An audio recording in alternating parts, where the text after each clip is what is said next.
Hey everybody, welcome back to the channel. This is Zach with the Builders Brotherhood, and today we're going to be talking about, can homeowners manage their own projects? I know it's a really controversial topic, but we're going to dig into it today. And I'm going to have to say that, of course, anybody can do a project for themselves if it's large or small in the construction industry. You don't have to be a licensed general contractor to have success in your own home project. But I'm going to have a lot of points that also lean towards the side of no. Many homeowners cannot do a project on their own of a substantial scale.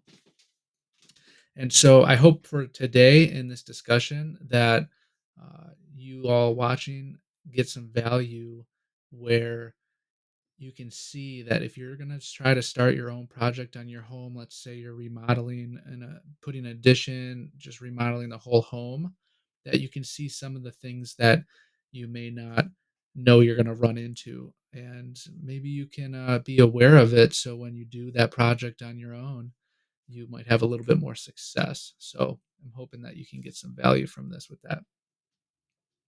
So, on a most basic level, with doing a project as a homeowner versus doing one as a general contractor, is you're going to get a bunch of just really good discounts and pricing on materials if you're a general contractor. And the reason being is because you've established so many relationships with your different suppliers and manufacturers that they know that the business is going to keep coming from you, and you already have an account with them. And for that reason, they're going to give you contractor pricing, which is just a good discount. It could be anywhere from 10% to 30%, typically on all different varieties of products. It could be from, if you're doing like a big lumber order, or you're doing like a whole plumbing order, let's say. And it adds up to some pretty good savings, honestly. In the long run, you'll be saving thousands of dollars if you're doing a big project on your house.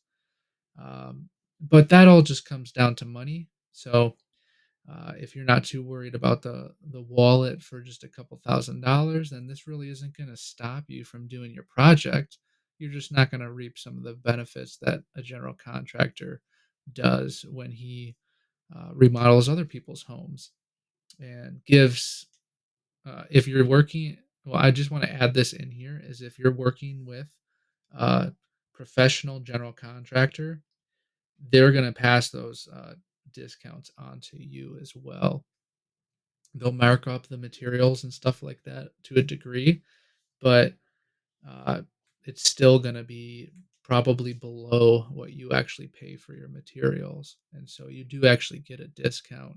They're not just like getting this discount and taking all the money from that. So, but that's, some contractors might do that. And so you're just going to have to find the right contractor.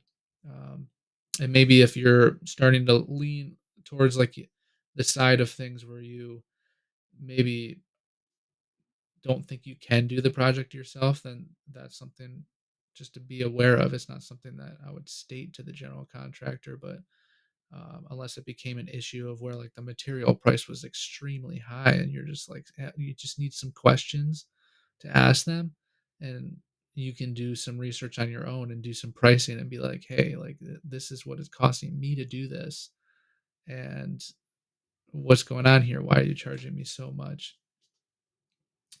um so yeah, like I said, it's not a big deal. This is going to keep, you can keep moving forward without any contractor pricing on the project. um, but another thing that is going to happen, and it's probably one of the worst things that's going to happen for you when you're working on and managing your own project, is subcontractors. A lot of it revolves around the subcontractors, because assuming that you can't actually do the bulk of the work yourself, legally or illegally, um, but let's just say that you're planning on bringing in a bunch of tradesmen like electricians, plumbers, whatever, you name it.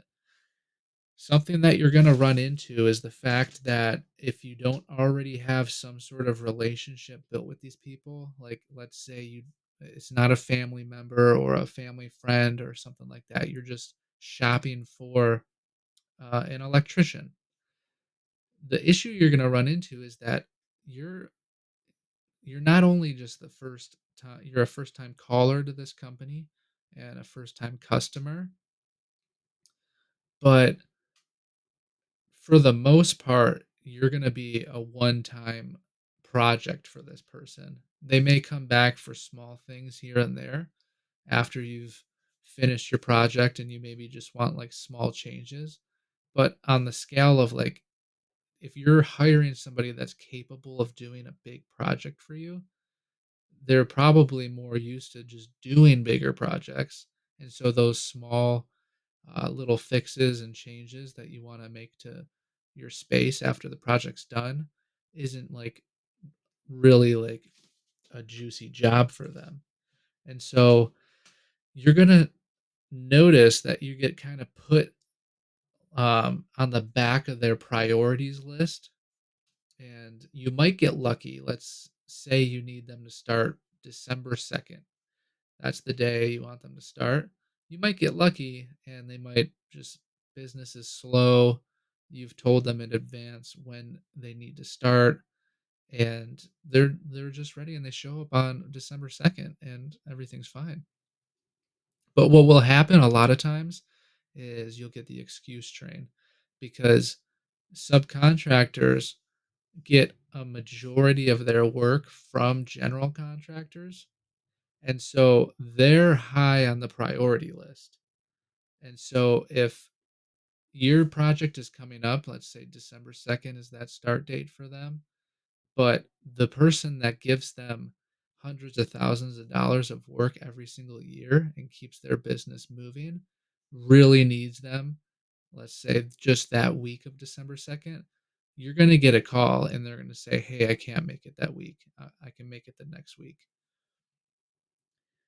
That might not be a big issue for you depending on what your time limits and your schedule are, but if it could also be a really big issue because uh, you'll notice that once you get into your project, everything happens so quick, and you have to have your whole schedule built to every day, basically. Or you can break up a couple days, but if you want a successful project to land in on time, you got to basically have every day planned.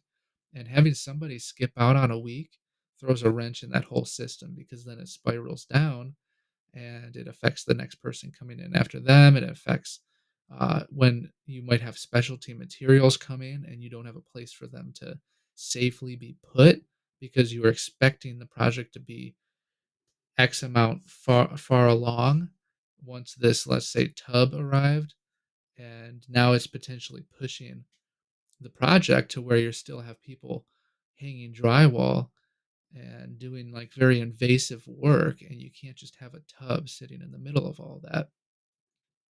So, be very aware that if try to reach out to all of the people that are closest around you and have recommendations for somebody that they know well so that you're a little bit higher on that priority list because 'cause they're doing maybe a favor for somebody or it's like they know like, you're linked in some degree because you have a mutual person between you.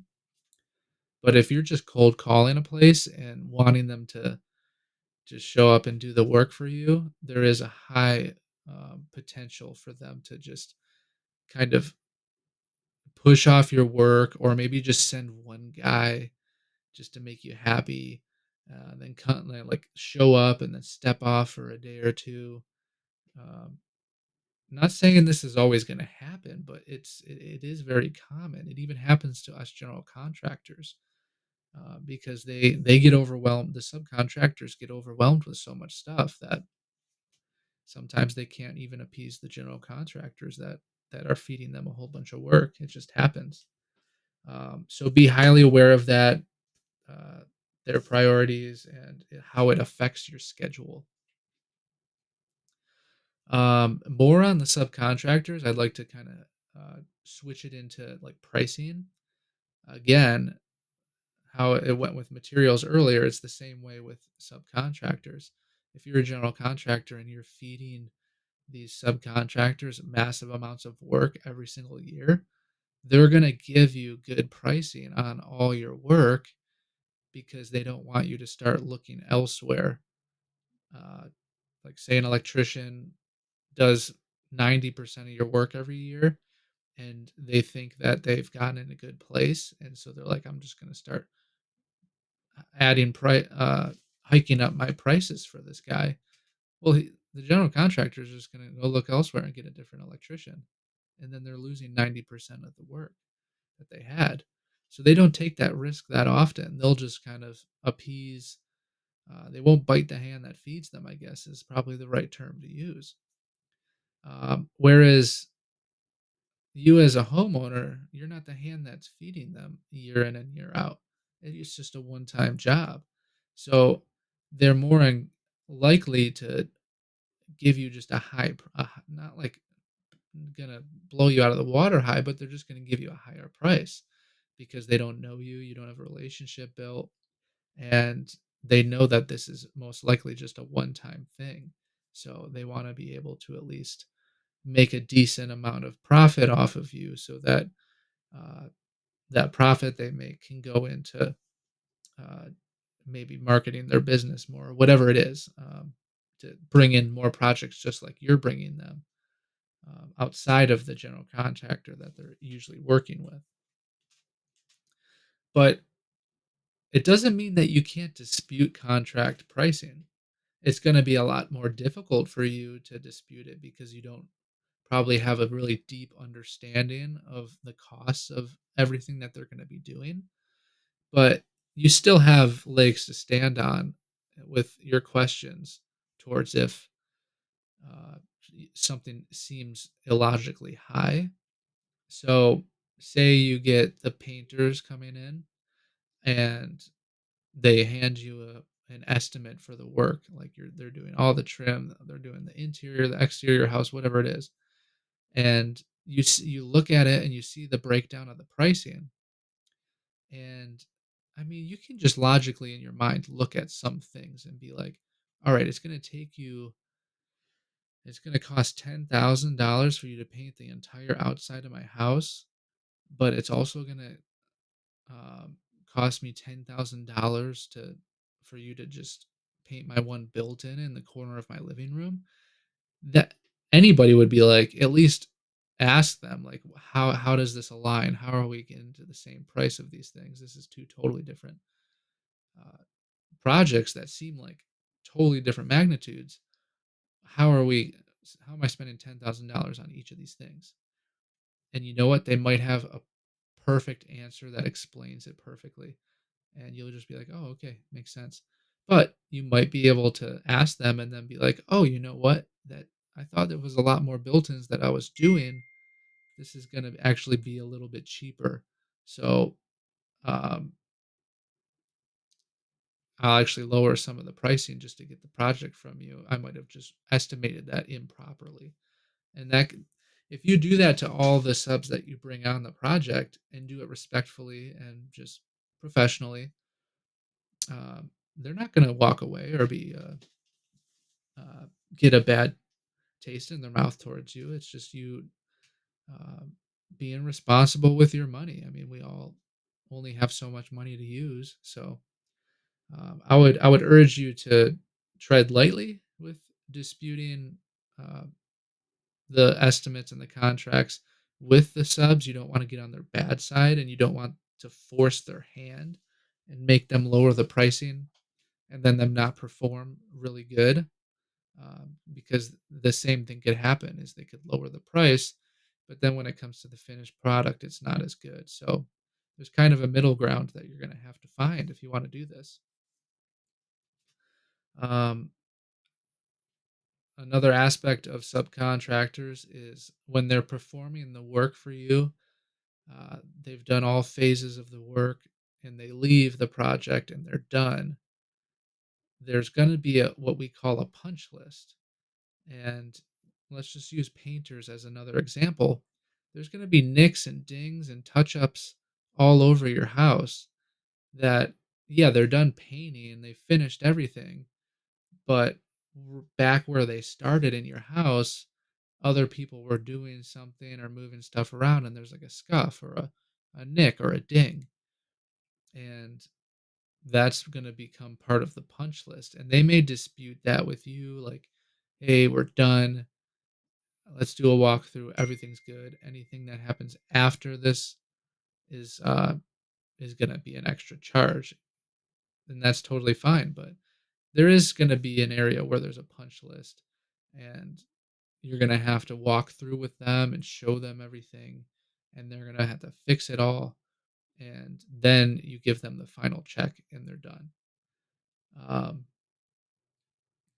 I'll just say that if back on the relationship thing, it's just so important having relationships with these people because getting them to come back and do that punch list is going to be extremely difficult. Just to sometimes even with us who work with them all the time, it can be kind of hard because they're already on to the next project.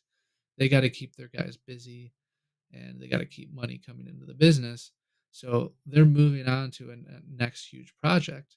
And so it's just going to take a lot of commitment of just reaching out, emailing, messaging, getting in front of them and getting them to come back and finish this punch list because you don't want to just have your house, everybody paid, everything done, and then you look around and it's just not that final finished product that you were hoping for. So I'm sure it's just a given for every project that you're going to have this, and you're going to run into issues with the subcontractors that you hire if you're not treating them well along the way too. Like if you're meeting those payments, like maybe they have like some sort of progress payment system.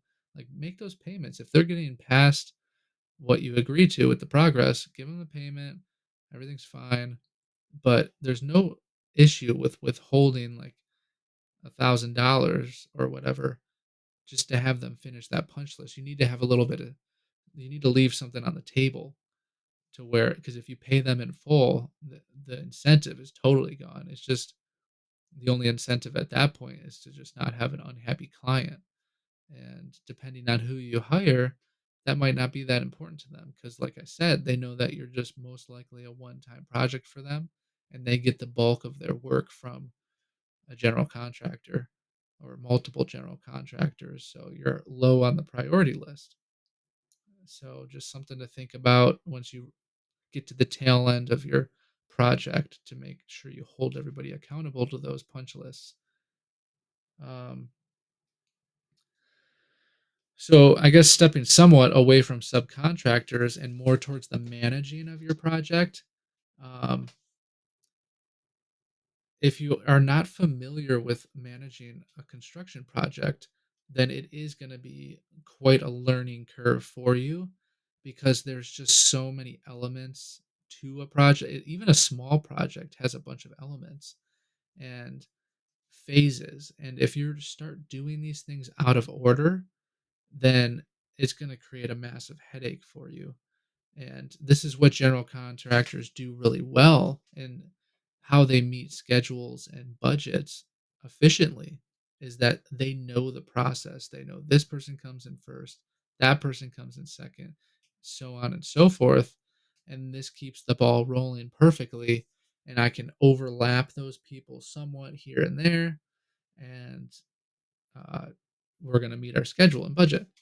But as a homeowner who's never done it before, you probably don't have any familiarity with this. And so you may, let's just use a simple example. You're in the rough phase of your project and you're bringing in your MEPs and which is mechanical, electrical, and plumbing. You bring in your plumber first, let's say, and they put all their vents and their supply lines all through the walls and run everything. And then your HVAC guy comes and one of the vent stacks is right in the way of where he has to put one of the supply trunks for the HVAC system. Well, now you're calling back the plumber. He's cutting that out. He's rerouting the whole thing. The HVAC guy is getting held up and getting angry because why did you bring the plumber in first? This I'm supposed to be the first one that comes in here. Um, and it can turn into quite the fiasco pretty quick and puts a bad taste in everybody's mouth. And it gets the the aspects of construction become very um, like a very sociological. Like people will base a lot of the stuff that they do off of the environment that they're in, the environment being the project, and the people that they're interacting with being you, the homeowner, and the way that you're manipulating that environment. And if you're doing a poor job at it and you're doing things out of order, then it's going to make their mindset towards your project actually change. And it might be just a small change in the beginning, but it will snowball to a big change by the very end.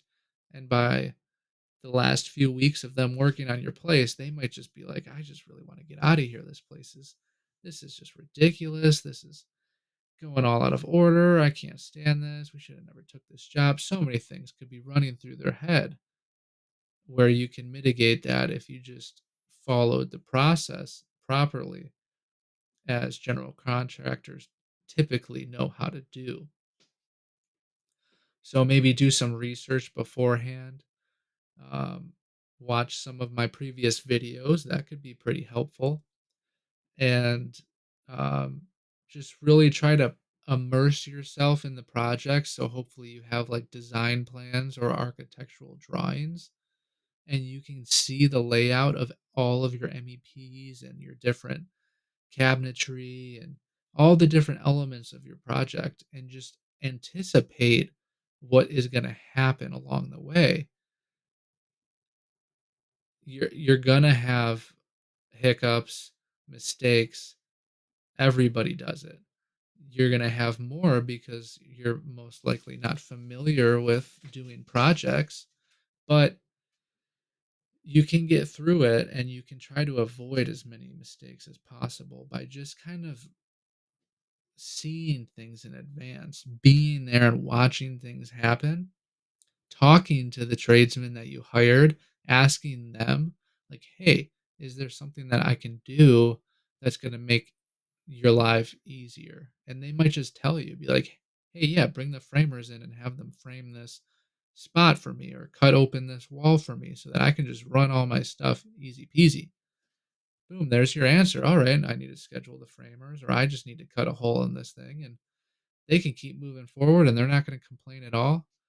Um, but like I said, do a little research, look on YouTube, just kind of look around and see who, um, and watch like actual videos on people doing something similar to your project. And I think you can just get a lot of value from that. That's going to help you with getting through the project.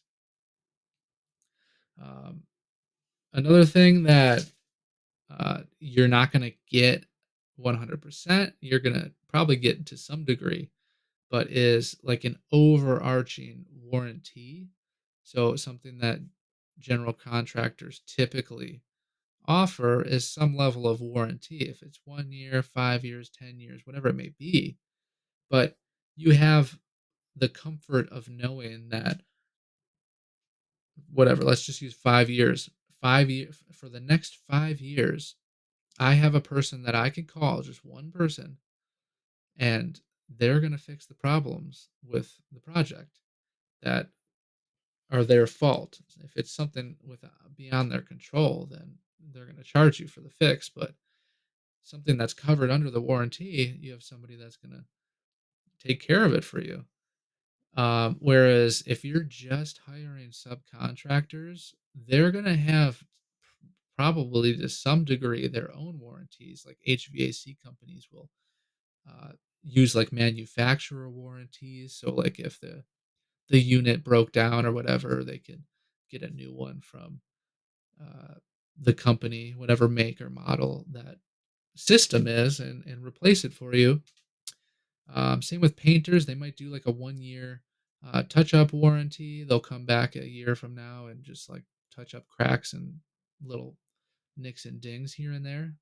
Um, but that's about all you're going to get really when you're hiring subcontractors. It's just small little warranties that will help you out, but you're not going to have somebody that just like, no, your whole project, everything is going to be under warranty. And if you have a piece of siding that falls off your house, if your window just stops operating for whatever reason, they're going to go there and they're going to fix it. They're going to figure it out, whatever it takes.